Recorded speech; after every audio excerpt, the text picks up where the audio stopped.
எல்லோருக்கும் வணக்கம். நாம் இன்னைக்கு பார்க்க போகிறது என்னன்னா இந்திய தேசிய இயக்கம் ஒரு முக்கியமான சாப்டர். டிஎன்பிசி பொறுத்த வரைக்கும் இந்த ஒரு சாப்டர் நீங்கள் படிக்காமல் டிஎன்பிசியில் ஈஸியாக கிளியர் பண்ணவே முடியாது. ரொம்ப ரொம்ப ரொம்ப ரொம்ப முக்கியமான ஒரு போர்ஷன் தான் இந்த இந்திய தேசிய இயக்கம், ஐஎன்எம் அப்படின்னு சொல்லுவோம். ஸோ இந்த இந்திய தேசிய இயக்கத்தை நம்ம ஒரு 4 பார்ட்டாக பிரித்து படிக்க போகிறோம். ஸோ மொத்தமாக நம்ம கம்பைன் பண்ணி படிக்கிறோம் அப்படின்னா அது ரொம்ப பெருசாக இருக்கும். எப்போவுமே சிலபஸை ஈஸியாக உடச்சிருங்க. அப்படியே கொடுத்துட்டாங்க, சிலபஸ் கொடுத்துட்டாங்க, அப்படியே சிலபஸ் பாட விஷயம் தான் போகணும் அப்படின்லாம் கிடையாது. எந்த போர்ஷன் ஈஸியாக இருக்குது, எதை ஈஸியாக நம்மளால் மெமரைஸ் பண்ண முடியும், எதை ஈஸியாக நம்ம தெளிவாக படிக்க முடியும், புரிஞ்சுக்க முடியும் அப்படின்றத அந்த சிலபஸை உடைச்சிருங்க. உடைச்சா தான் ஈஸியாக படிக்க முடியும். வெறுமனே நான் சிலபஸ் இருக்குது, சிலபஸ் இவ்வளோ பெருசாக இருக்குது அப்படின்னு நினச்சிங்கன்னா அது பெருசாக தான் இருக்கும். அதை கம்ப்ரஸ் பண்ணிடுங்க. எவ்வளோக்கு எவ்வளோ சுருக்க முடியுமோ அவ்வளோக்கு எவ்வளோ சுருக்கிடுங்க. அதை தெளிவாகவும் படிக்க ஆரம்பிச்சிருங்க. ஸோ மொத்தமே ஒரு 4 போர்ஷன் தான். ஐஎன்எம் பெரிய கடல்லாம் கிடையாது. ரொம்ப ரொம்ப ஈஸியாக முடிச்சிடலாம். நீங்கள் ஹிஸ்ட்ரி பாலிட்டிலாம் பார்த்தீங்கன்னா கொஞ்சம் பெருசாக இருக்கிற மாதிரி தெரியும். அது மாதிரி தான் இந்த ஐஎன்எம் பார்த்தீங்கன்னா மொத்தமே 10th 12th புக்கு முடிச்சிங்கனாலே ஓவராலாக முடிஞ்சிடும். ரொம்ப அதாவது வெளிஷூட்டில் போய் படிக்கணும் அப்படின்லாம் அவசியம் கிடையாது. ஈஸியாக இதை முடிச்சிடலாம். ஸோ அதனால் ரொம்ப ரொம்ப ஈஸியான ஒரு அதாவது மார்க் ஈஸியாக வாங்கக்கூடிய ஒரு போர்ஷன் அப்படின்னு நம்ம இந்த ஐஎன்எம் தான் சொல்லுவோம். ஸோ இது 4 பார்ட்டாக தான் பிரிக்க போகிறோம். ஸோ ஈஸியாக சிலபஸ் உடச்சு முடிச்சிடலாம். ஆங்கில ஆட்சிக்கு எதிரான தொடக்க கால எழுச்சிகள் அப்படின்னு சொல்றது ஒரு சாப்டர். நெக்ஸ்ட் தேசிய மறுமலர்ச்சி அப்படின்றது செகண்ட் சாப்டர். தேர்ட் ஒன் இந்திய தேசிய காங்கிரஸ் மற்றும் தலைவர்கள். 4வது வகுப்புவாதம் மற்றும் தேச பிரிவினை அப்படின்னு சொல்லிட்டு ஒரு 4 சாப்டர். இந்த 4 சாப்டரை நீங்க முடிச்சிட்டீங்க அப்படின்னா ஐஎன்எம் முடிஞ்சு இதை தூக்கி குப்பையில போட்டுடலாம். அதாவது ஒன் டைம் தான் ப்ரிப்பேர் பண்ண போகிறோம். அதுக்கப்புறம் தூக்கி அது ஓரமாக போட்டு நம்ம அடுத்து என்னென்ன படிக்கணுமோ, எதுக்கு வெயிட்டேஜ் கொடுக்கணுமோ அதை ஃபோக்கஸ் பண்ணிக்கலாம். ஸோ இதவே ஃபுல் அண்ட் ஃபுல் பார்க்கக்கூடாது. நமக்கு படிக்கிறதுக்கு ஈஸியாக இருக்குது, நான் இதவே திரும்ப படிச்சுக்கிறேன் அப்படின்னா மற்ற போர்ஷன்லாம் படிக்கிறதுக்கு டைம் இருக்காது. ஸோ இதுக்கு எவ்வளோக்கு எவ்வளோ உங்களால் டைம் கம்மியாக படிக்க முடியுமோ அந்த அளவுக்கு ப்ரிப்பரேஷன் வச்சுக்கோங்க. ஸோ இந்த 4 சாப்டர் சொல்லியிருந்தோம். 4 சாப்டர் டீகோட் பண்ணோம் அப்படின்னா ஃபர்ஸ்ட் ஐரோப்பியர்கள் வருகை. நம்ம சின்ன வயசுலேருந்து படித்த விஷயங்கள் தான். ஸோ ரொம்ப ரொம்ப முக்கியமானது ஐரோப்பியர்கள் 1600 ஸ்டார்ட் ஆகும். எப்போ 1600 ஸ்டார்ட் ஆகும். நம்ம நிறையா படிச்சிருக்கோம். ஸோ வாஸ்கோ ட காமா அந்த ஆங்கிலேயர்கள் வந்தாங்க, டேனியர்கள் வந்தாங்க. ஸோ எல்லாருமே படிச்சிருப்போம். ஸோ அந்த ஒரு டேட்டாஸ் தான். ஸோ இதுலேருந்து கொஸ்டின்ஸ் உங்களுக்கு நிறையா வருதான்னா கண்டிப்பாக இல்லை.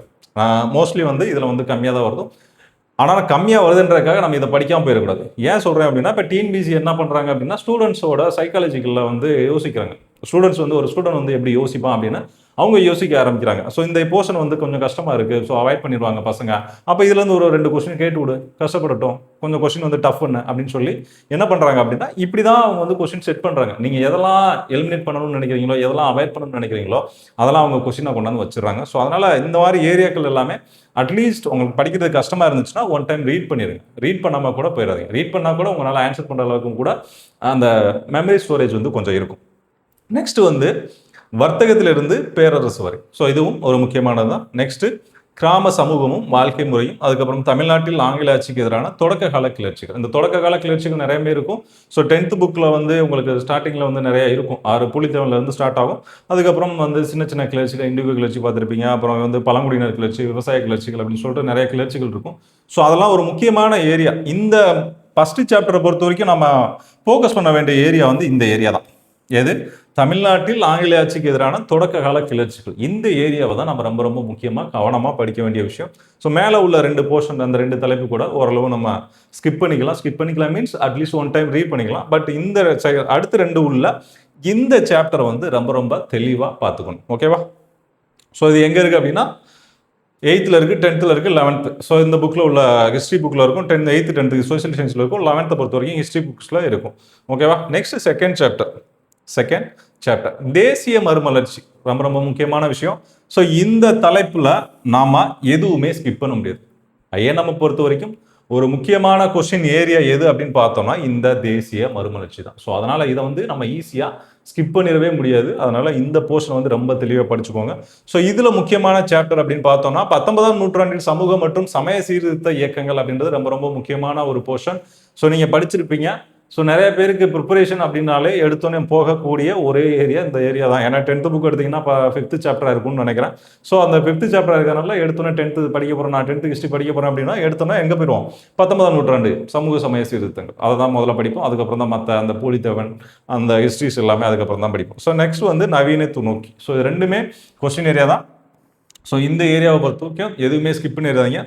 ஸோ இது எங்கெல்லாம் இருக்குது அப்படின்னு பார்த்தோம் அப்படின்னா 10th நான் ஆல்ரெடி சொன்ன 5th லெசனில் இருக்குது. 11th ஐ திங்க் 19வது பாடம்னு நினைக்கிறேன். எக்ஸாக்டாக தெரில, 19க்கு மேலே தான் நினைக்கிறேன், 19க்கு மேலேயும். அதுக்கப்புறம் 12th அதே மாதிரி தான் இருக்கும். ஸோ அது வந்து ஒரு முக்கியமான ஏரியா, ஐஎன்எம்ல ஸ்கிப் பண்ணக்கூடாத ஒரு ஏரியானா இந்த ஏரியா தான். நெக்ஸ்ட்டு இந்திய தேசிய காங்கிரஸ் மற்றும் தலைவர்கள். ஸோ இந்திய தேசிய காங்கிரஸ் வந்து இருக்கிறதுலே முக்கியமானது ஐஎன்எம்ல. அடுத்து ஒரு முக்கியமான போர்ஷன் எது அப்படின்னா இந்த இந்திய தேசிய காங்கிரஸ். ஸோ காங்கிரஸோட மாநாடுகள் எல்லாமே பார்த்துக்கோங்க, எத்தனை தலைவர்கள் அதில் இருந்தாங்க, அவங்க எந்தெந்த கான்ஃபரன்ஸுக்கு யாராவது லீடராக இருந்தாங்க, ஒவ்வொரு கான்ஃபரன்ஸ்லையும் என்னென்ன பண்ணாங்க அப்படின்றத டீட்டெயிலிங்காக படிச்சுக்கோங்க. ஸோ அதுக்கப்புறம் தலைவர்களை பொறுத்த வரைக்கும் காங்கிரஸில் நிறைய தலைவர்கள் இருப்பாங்க. அது போக நம்ம அடிஷ்னலாக நிறையா தலைவர்கள் பார்க்க வேண்டியது. ஸோ இதில் முக்கியமான தலைப்புகள் அப்படின்னு பார்த்தோம் அப்படின்னா காந்திய காலகட்டம் ரொம்ப ரொம்ப முக்கியமானது. என்னது? காந்திய காலகட்டம். ஸோ அதுக்கப்புறம் தமிழ்நாட்டில் விடுதலை போராட்டம், அதுக்கப்புறம் தீவிர தேசியவாதம் மற்றும் சுதேசி இயக்கம், இதெல்லாம் முக்கியமான விஷயம். ஸோ சுதேசி இயக்கம் இதை வந்து ஸ்கிப் பண்ணிடாதீங்க, மற்றது கூட ஓகே தான், ஆனால் இதை வந்து டீட்டெயிலிங்காக கொஞ்சம் படிச்சுக்கோங்க, தெளிவாக படிச்சுக்கோங்க. சுதேசி இயக்கத்தை அப்படின்றத ரொம்ப தெளிவாக படிச்சுக்கணும்.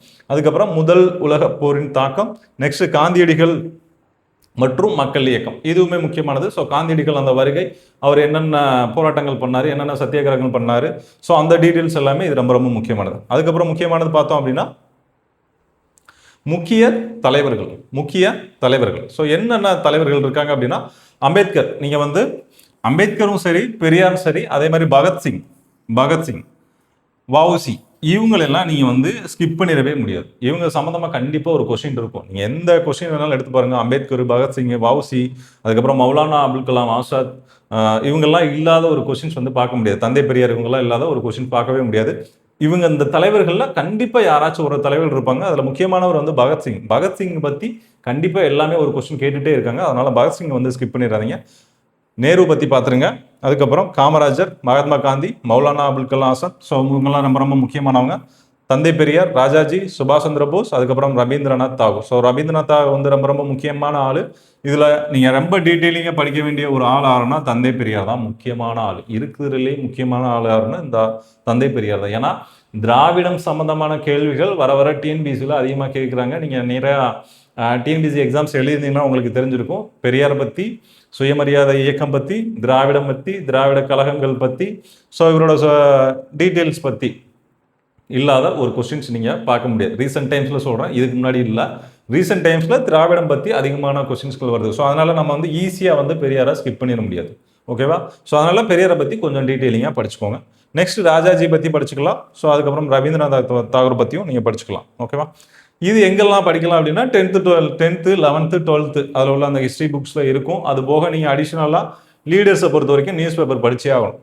நியூஸ் பேப்பரில் அது போடுவாங்க. எப்போ போடுவாங்க அப்படின்னா ஒருத்தர் பிறந்தநாள் வருதுன்னா அன்னைக்கு போடுவாங்க. ஒரு லீடரோட பிறந்தநாள் வருது அப்படின்னா ஸோ அவரோட பிறந்தநாள் அன்னைக்கு அவரை பற்றின ஆர்டிக்கிள் வரும், இல்லை அதுக்கு முத நாள் வந்து அவரோட ஆர்டிகிள்ஸ் வரும். ஸோ ஒவ்வொரு லீடருக்குமே ஒவ்வொரு நேஷனல் டே வந்து செலிப்ரேட் பண்ணுறாங்க. ஸோ யாராருக்கு என்னென்ன நேஷனல் டேஸ் வந்து செலிப்ரேட் பண்ணுறாங்க அப்படின்றத டீட்டெயிலிங்காக நம்ம வந்து என்ன செய்யணும், பார்த்துடணும். நெக்ஸ்ட்டு வகுப்புவாதம் மற்றும் தேச பிரிவினை அப்படின்ற ஒரு முக்கியமான சாப்டர். ஸோ இதில் முக்கியமாக பார்க்க வேண்டியது தேசியவாத அரசியலில் வகுப்புவாதம், இருக்கிறதுலே முக்கியமானது இதுவும் தான். ஸோ இதுலேருந்து கூட கொஞ்சம் ஓரளவு கொஸ்டின்ஸ் வரும். அந்த ஃபஸ்ட்டு அந்த 2, 3 உள்ள கொஸ்டின் தான் அதிகமாக வரும். ஸோ 1, 4 அந்த அளவுக்கு கொஸ்டின்ஸ் இருக்காது, கம்மியாக தான் இருக்கும். ஆனால் இதையும் நம்ம படிச்சுக்கணும். ஓகேவா? இதில் வந்து இந்திய தேசிய இயக்கத்தின் இறுதிக்கட்டம் அப்படின்றது ரொம்ப ரொம்ப முக்கியமானது. ஸோ இதில் இந்த ஏரியா தான் கொஸ்டின் ஏரியா, இங்கே தான் கொஸ்டின் வந்து அதிகமாக கேட்பாங்க. ஸோ அதனால் இந்த ஏரியா வந்து கொஞ்சம் நல்லா டீட்டெயிலிங்காக பார்த்துக்கோங்க. ஸோ இதை பொறுத்த வரைக்கும் 12th standard history text books பார்த்தாலே போதும், வேறு எதுவுமே தேவையில்லை. நெக்ஸ்ட் வந்து எப்படி நம்ம இதை வந்து ப்ரிப்பேர் பண்ணணும், எப்படி படிக்கலாம் நம்ம வந்து ஈஸியாக எப்படி ஸ்கோர் பண்ணுறது. நமக்கு ஒரு 20 கொஸ்டின் வராங்க அப்படின்னா ஸ்கூல் புக் படிச்சிங்கன்னா ஒரு 13 மார்க் எடுக்க முடியும். ஒரு 20 கொஸ்டின் கேட்குறாங்க அப்படின்னா நீங்கள் ஸ்கூல் புக் படிச்சிங்கன்னா 20க்கு 13 எடுத்துக்கலாம். 7 கொஸ்டினுக்காக என்ன பண்ணக்கூடாது, வெளி சோர்ஸை தேடி ஓடிடக்கூடாது. ஸோ அதனால் என்ன சொல்கிறேன் அப்படின்னா 6th to 12th வரைக்கும், எங்கே 6லேருந்து 12 வரைக்கும் பேசிக்ஸ் ஸ்கூல் புக்கில் பேசிக்ஸ் தான் இருக்கும். நான் பேசிக்ஸ் வந்து படிக்க மாட்டேன், நான் வந்து டெப்த்தாக படிக்கிறேன் அப்படின்னு சொல்லி ஓடிடக்கூடாது. ஸோ ரொம்ப ரொம்ப முக்கியமான ஒரு போர்ஷன் தான் இந்த போர்ஷன். 6வதுலேருந்து 12வது வரைக்கும் ஸ்கூல் புக்ஸ் மட்டும்தான் படிக்கணும். அதை தெளிவாக படிக்கணும். என்ன தேவையோ அதை மட்டும் செலக்டடாக படிங்க. நிறையாலாம் வளவலன்லாம் படிக்க வேணாம். ஸ்கூல் புக்ஸ் அப்படியே மொத்தமாக A to Z மனப்பாடம் பண்ணணுமா அப்படின்னா தேவையில்லை. நமக்கு சிலபஸில் என்ன கொடுத்துருக்காங்களோ சிலபஸை படிங்க, அதுவே போதும். சிலபஸை தாண்டி நீங்கள் ஒரு வார்த்தை கூட படிக்க வேணாம் ஸ்கூல் புக்ஸில், அது படித்தாலே போதும். இல்லை எனக்கு இந்த புக்கெலாம் படிக்க மாட்டேன், நான் வந்து வெளியில் புக்கு தான் வாங்குவேன், ஸ்பெக்ட்ரம் வாங்குவேன், இல்லை ஏதோ ஒரு ஆத்தர் போட்டிருக்காங்க, ஸோ அந்த மாதிரி நீங்கள் வெளியில் புக்ஸு கலெக்ட் பண்ண ஆரம்பிச்சிங்க, வெங்கடேசன் புக்ஸ் அந்த மாதிரி புக்ஸ்லாம் நீங்கள் வந்து பிரகதீஷ் அந்த மாதிரி நிறைய புக்ஸ் எல்லாமே கலெக்ட் பண்ண ஆரம்பிச்சிங்க அப்படின்னா, அதாவது சோர்ஸ் வந்து நிறையா இருக்கும். என்னது படிக்கிறதுக்கான சோர்ஸ் நிறையா இருக்கும். நீங்கள் படிச்சிருவீங்க, நான் படிக்க முடியாதுலாம் சொல்லலை, படிச்சிருவீங்க. எப்படி ரிவிஷன் பண்ணுவீங்க? ஸ்கூல் புக்கை ரிவிஷன் பண்ணுவீங்களா, இல்லை நீங்கள் வாங்கின அந்த புக்கை ரிவிஷன் பண்ணுவீங்களா? இதுக்கு தான் என்ன சொல்கிறேன் அப்படின்னா, ஸ்கூல் புக்ஸை படிங்க, படித்து முடிச்சுட்டு மற்ற புக்ஸை ரெஃபர் பண்ணுங்கள். ரெஃபர் பண்ணும்போது என்ன ஆகும் அப்படின்னா, இதில் உள்ள டேட்டாஸ் அங்கே இருக்கும்போது உங்களுக்கு தெரியும், இது ஸ்கூல் புக்கில் இருக்குது, இது ஸ்கூல் புக்கில் இல்லை அப்படின்றது ஒரு டேட்டா உங்களுக்கு ஒரு ஐடியா கிடைக்கும். செகண்ட் திங் என்ன அப்படின்னா, ஸ்கூல் புக்கில் என்னெல்லாம் இல்லை அப்படின்றத அதில் வந்து உங்களால் மார்க் பண்ண முடியும். ஸோ இந்த ஸ்கூல் ப்ரிப்பரேஷன் அப்படின்றது ஸ்கூல் புக்கை பேஸ் பண்ணி தான் இருக்கணும். ஸ்கூல் புக்ஸில் உள்ளதை தாண்டி அதில் என்ன இருக்குன்றத அடிஷ்னலாக பார்த்தீங்க அப்படின்னா, அதில் உள்ளதும் மறக்காது, இதில் உள்ளதும் மறக்காது. நீங்கள் அந்த புக்கை மட்டும் படிச்சிங்க அப்படின்னா இதில் என்ன இருக்குது அப்படின்றது உங்களுக்கு தெரியாமல் போயிடும். அதனால தான் எப்பவுமே சொல்லுவேன், ஸ்கூல் புக்ஸை பேஸாக வச்சுக்கோங்க, அதை தெளிவாக ப்ரிப்பேர் பண்ணுங்கள். நெக்ஸ்ட் வந்து ஷார்ட் நோட்ஸ். ரொம்ப ரொம்ப முக்கியமானது வந்து நோட்ஸ் எடுக்கிறது. நோட்ஸ் வந்து ஃபஸ்ட் டைமே நோட்ஸ் எடுக்கணுமா, நான் வந்து இன்னைக்கு தான் படிக்க ஆரம்பிக்கிறேன், முதல் நாள் படிக்க ஆரம்பிக்கிறேன், நான் முதல் நாளே வந்து ரீட் பண்ணி அந்த புக்கில் வந்து கோடு போட்டு அப்படியே ஹைலைட் பண்ணி நான் வந்து ஒரே நல்ல நோட்ஸ் எடுத்துருவேன்னா கண்டிப்பாக முடியாது. ஒரே நல்ல நோட்ஸ் எடுக்கவும் கூடாது. என்ன பண்ணுறீங்க அப்படின்னா, ஒரு 2-3 தடவை அந்த புக்கை வந்து ரீட் பண்ணுங்கள். 2-3 தடவை அந்த புக்கை ரீட் பண்ணுங்கள்.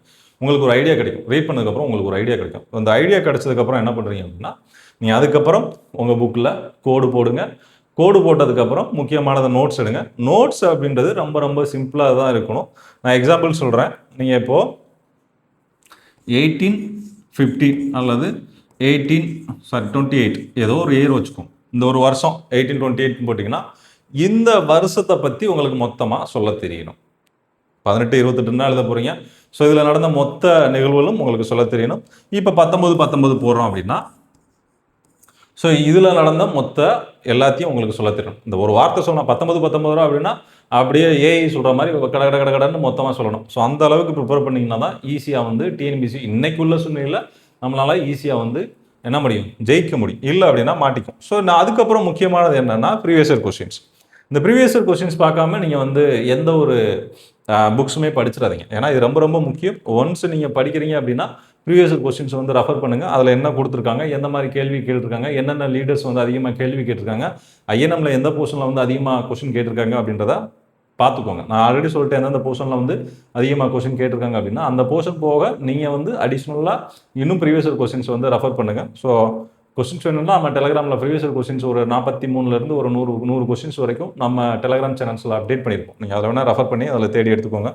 நெக்ஸ்ட் வந்து ப்ரிப்பரேஷன் பண்ணும்போது இந்த ஐஎன்எம்மை பொறுத்த வரைக்கும் நம்பர் ஆஃப் இயர்ஸ் வந்து கூட இருக்கும். கிட்டத்தட்ட நம்ம ஒரு 1600 இப்போ வரைக்கும் கூட வச்சுக்கோங்க. 1947 வரைக்குமே போதும் தான் எனக்கு தெரிஞ்சு. ஸோ அதுக்கப்புறம் உள்ளதெல்லாம் நான் இயர்ஸ் வந்து கொஞ்சம் கம்மியாக தான் இருக்கும். ஸோ 1600 1947. ஸோ இது ரொம்ப ரொம்ப முக்கியமான அந்த காலகட்டம். ஸோ இந்த காலகட்டத்தில் இயர்ஸ் உள்ளது எல்லாமே நீங்கள் ஒரு காலக்கோடு மாதிரி போட்டு வச்சுக்கோங்க. அந்த காலக்கோடு படி கரெக்டாக ப்ராப்பராக ஒரு ஆர்டர் கிரியேட் பண்ணி படிச்சுக்கோங்க. அதுதான் பெஸ்ட் வே.